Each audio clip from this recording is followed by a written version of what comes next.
Hi friends, welcome to Thulasimani kitchen friends. இன்றைக்கி வீடியோவில் மீன் குழம்பு பார்க்கலாம். ஆந்திரா ஸ்டைலில் செஞ்சுருக்கேன். காரசாரமாக சூப்பராக இருக்கும், ஈஸியாகவும் செஞ்சிடலாம். இப்போ ஈஸி அண்ட் டேஸ்டியாக இந்த மீன் குழம்பு எப்படி ரெடி பண்ணுறதுன்ட்டு பார்க்கலாம். ஃபஸ்ட்டு மீன் குழம்புக்கு 2 பெரிய சைஸ் வெங்காயம் எடுத்துக்கலாம். அதை ரஃப்பாக கட் பண்ணியிருக்கேன். கூடவே 3 பச்சை மிளகாய், அதை 2ஆக கிள்ளி சேர்த்துருக்கேன். இப்போ வெங்காயத்தை மிக்ஸி ஜாரில் சேர்த்துக்கலாம். கூடவே 3 பச்சை மிளகாய் அதையும் மிக்ஸி ஜாரில் சேர்த்து நல்லா மையம் அரைச்சி எடுத்துக்கிறேன். அது அப்படியே இருக்கட்டும். இப்போ மீன் குழம்பு செய்கிறதுக்கு ஒரு மசாலா ரெடி பண்ணிக்கலாம். நல்லா ஹீட்டான ஃபேனில் 2 ஸ்பூன் முழு தனியா, 6 வரமிளகாய், 4 பல் பூண்டு, 1/2 ஸ்பூன் வெந்தயம் சேர்த்து நல்லா மணக்க வறுத்து எடுத்துக்கலாம். இந்த அளவுக்கு நல்லா ட்ரையாக ரோஸ்ட் பண்ணி எடுத்து பவுடர் மாதிரி அரைச்சி அப்படியே வச்சுக்கலாம். இப்போ மீன் குழம்பு செய்கிறதுக்கு ஒரு சட்டி வச்சுட்டு அதில் 6லேருந்து 7 ஸ்பூனுக்கு நல்லெண்ணெய் சேர்த்துருக்கேன்.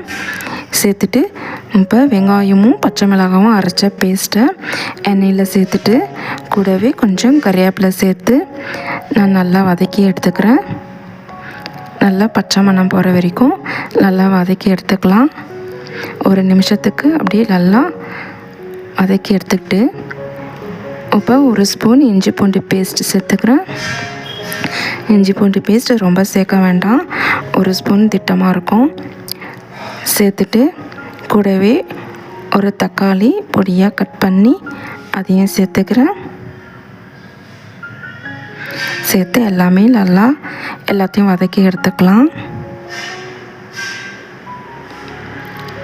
இந்த அளவுக்கு கலர் மாறி வர வரைக்கும் வதக்கிட்டு இப்போ கொஞ்சம் மஞ்சள் பொடி, 2 ஸ்பூன் சில்லி பவுடர், 2 ஸ்பூன் தனியாத்தூள், டேஸ்ட்டுக்கு ஏற்ற மாதிரி கல் உப்பு சேர்த்துருக்கேன். மீன் குழம்புக்கு டேஸ்ட்டுக்கு ஏற்ற மாதிரி கல் உப்பு சேர்த்து நல்லா கலந்துக்கிறேன். நல்லா கலந்துட்டு இப்போ புளி கொஞ்சம் ஊற வச்சுருந்தேன், அதை கரைச்சி 1 டம்ளர் கிட்ட புளி தண்ணி சேர்த்துக்கிறேன். சேர்த்துட்டு கூடவே ஒரு 3/4 டம்ளர் அளவுக்கு நார்மல் வாட்டர் சேர்த்துக்கிறேன்.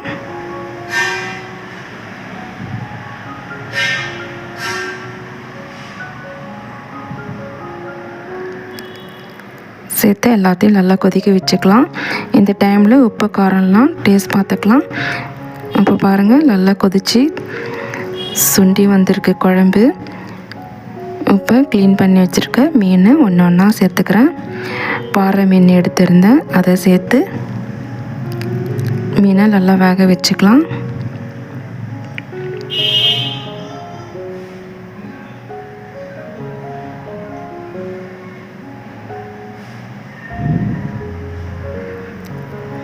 இப்போ மீனெல்லாம் திருப்பி போட்டு நல்லா வேக வச்சுக்கிறேன். இப்போ மீனும் நல்லா வெந்துடுதுங்க. இப்போ பொடி பண்ணி வச்சுருக்க அந்த பவுடரை 2 ஸ்பூன் சேர்த்துக்கிறேன்.